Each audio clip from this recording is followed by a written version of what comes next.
खूप दिवस झाले ना आईसोबत मी ना रेसिपी शूट केली नाही. त्यांनी घरोघरी सगळ्यांच्या मनावर राज्य केले. अधिकारही गाजवतात, हक्कही गाजवतात. अशा आपल्या लाडक्या, प्रेमळ आणि हक्काच्या गंगा आई आपल्या सोबत आज आहेत. नमस्ते मधुरा. नमस्ते. खूप छान वाटलं भेटून मला. मलाही खूप छान वाटलं. कशा आहात? एकदम मस्त. फिटनेसचं काय सिक्रेट आहे? सकाळी उठायचं म्हणजे रात्री लवकर झोपायचं, सकाळी कारण मी ना उठायचं. रील मध्ये बघते म्हणजे त्या कुठेही चढत असतात, हो. कुठेही खाली येत असतात, कुठेही उड्या मारत असतात. एवढा फिटनेस आणि एवढी एनर्जी येते. मी रात्री लवकर झोपते. डाएट तर किती माझं वाजता पूर्णपणे झोपता? चालू असतं. किती वाजता झोपता? जर रात्री 10ला झोपले ना, मी सकाळी 5 वाजता उठते, म्हणजे उठतेच.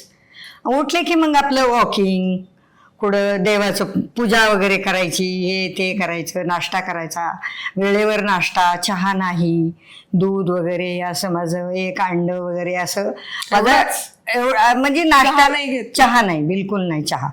किती छान. तर आपण आहे ना आपलं रेसिपीचं पण आज क्रम सुरू करूयात आणि हे करता करता भरपूर गप्पा मारणार आहोत. त्याचं कारण हे खूप खास आहे, ते आम्ही पुढे सांगू. पण आधी आपण पदार्थ रेसिपी सुरू करूयात. ओके. येस. तर इथे पाणी गरम करायला ठेवू. पाणी गरम करायचं.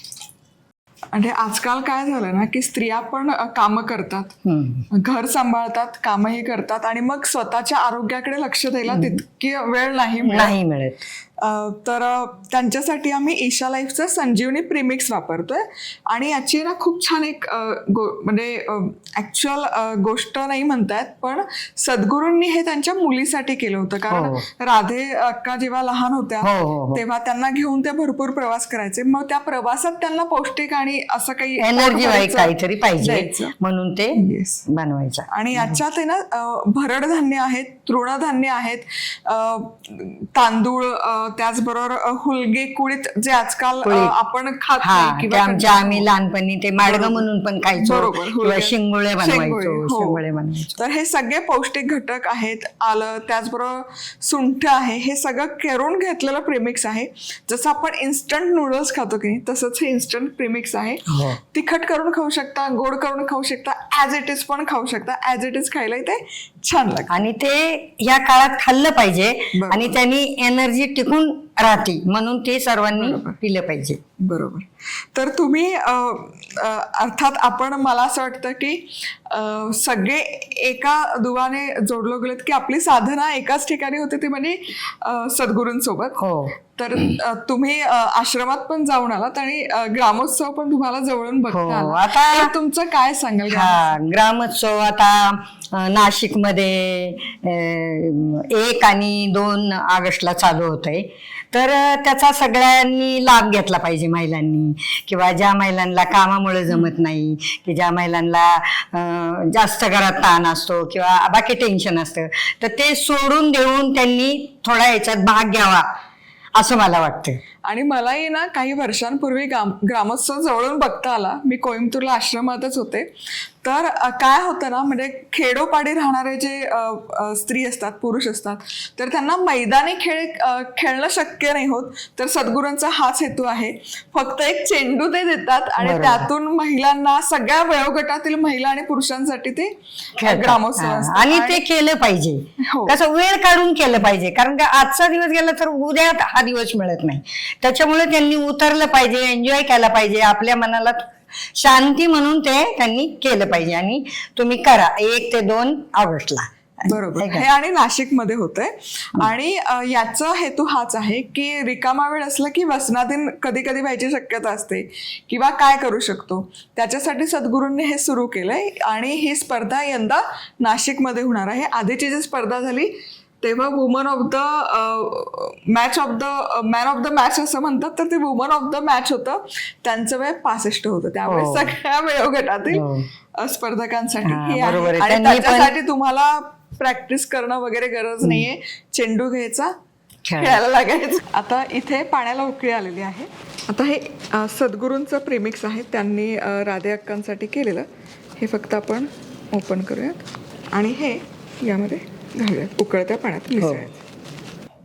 आणि हे सगळी धान्य मिक्स असल्यामुळे कमी पाण्यामध्ये होऊन जातं. हा म्हणजे ते आता हलवलं की ते गुठळ्या सूप सारखं होणार. बरोबर. गुठळ्या मोडून सूप सारखं होणार. बरोबर. माझं पण हे चालू असता. अच्छा. शेवग्याचं सूप, भोपळ्याचं सूप, मधुरा रेसिपी टच करायची आणि हे करत राहायचं आणि आपल्या स्वतःला प्यायचं. मुलं वेळेवर जाग्या असले द्यायचं, मुलं नसली आपण घ्यायचं. पण हे मी मनापासून सांगते, मधुराज रेसिपी हा आधीच्या पिढीने दिलेला आशीर्वाद आहे, आपल्या पूर्वजांचा आशीर्वाद आहे, बरोबर. असंच मी कायम समजते. बरोबर. तर याला देखील उकळी आली हो. बोलता बोलता, गप्पा मारता मारता. हे छान एकसंध झाला. थोडासा सुकामेवा आणि गोड घालूया. थोडासा गोड. तर किती गोड आवडतं त्या अंदाज तसं घालायचं. चालेल नाही. आणि आपण सर्व करताना आपण तूप पण टाकतो हा, शकतो साजूक थोडंफार. तूप टाकून साजूक प्यायचं तूप. गरम. हा. आता आम्ही इथे गुळ घालून हे शिजवलंय, पण हे तिखट पण करू शकतो. तिखट किंवा नुसतं जिरे टाकून सुद्धा करू शकतो आपण. म्हणजे अगदीच थोडं लागलं तर बरं ना फोडणी, लसूण मिरची आणि नेहमीची मोहरी जिरं लसूण मिरचीचा ठेचा टाकून शिजवलं, आपल्याला आवडतं तसं. हा, आणि अगदी जेमतेम 4 ते 5 मिनिटात हे होऊन जातं. तयार आहे. जरा मग आता ग्रामोत्सव होतोय 1 आणि 2 ऑगस्टला नाशिकमध्ये. सगळ्या वयोगटातील लोक तिथे पार्टिसिपेट करू शकतात. आणि हा उत्सव सुरू होऊन ना 18 वर्ष होऊन गेलेली आहेत. हो. येस. तुम्ही जाणार आहात? जाणार. बघू, प्रयत्न करणार फुल. येस. म्हणजे ग्रामोत्सवाचा हेतू हाच आहे की ग्रामपंचायत त्याच्याबरोबर जोडली जाते. सद्गुरूंचा हा हेतू आहे की जसं पूर्वीचं वातावरण होतं, सगळे एकजुटीने एकत्र यायचे, काहीतरी ऍक्टिव्हिटी करायचे, तर तेच आता मैदानामध्ये उतरतात आणि यामध्ये सहभागी होतात. आणि हे गेले 18 वर्ष सुरू आहे. आणि यामुळे गावामध्ये ना खूप बदल झाला आहे, एकोपा आला आहे. म्हणजे आता दुरावलेली मनं एकत्र यायला सुरुवात. आता माझा काही संबंध नाही ना, तरी मी या वयात पण मला वाटतं ना काहीतरी करावा, तसंच केलं पाहिजे. इन्स्पिरेशन मिळतं. म्हणजे तुम्ही जर ग्रामोत्सवांचे व्हिडिओ जरी युट्यूबला बघितले तरी ते खूप छान भावतं आणि मग तुम्हालाही ऊर्जा येईल की नाही, आम्हालाही पार्टिसिपेट करायचं आणि त्याच्यासाठी ग्रामपंचायत मध्ये जाऊन तुम्हाला नोंदणी करायची. ओके. आणि मनसोक्त खेळ खेळायचा. आता ही संजीवनी सद्गुरूंनी केलेली कशी झाली मला सांग. हे कसं झालंय पाहते आणि तसंच मुलांना जबरदस्तीने करून प्यायला लावणार.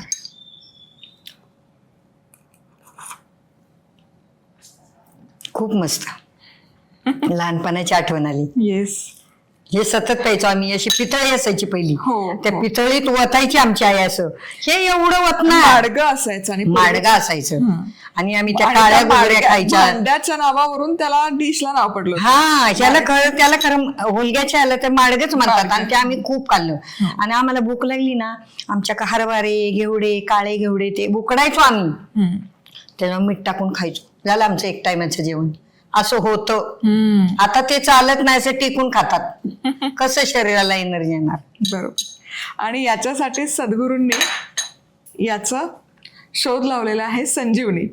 हे ईशा लाईफचं तुम्ही वेबसाईटवरून ऑर्डर करू शकता आणि सगळे घटक त्या वेबसाईटवरच तुम्हाला मिळतील. त्याचे न्यूट्रिशन देखील बघायला मिळेल. मी तर घेणार, आता पहिले घेणार आणि चालू करणार.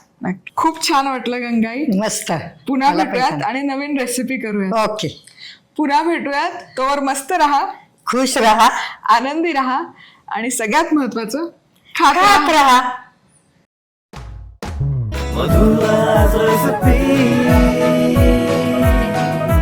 मधुराज रेसिपी, महाराष्ट्राची अस्सल चव.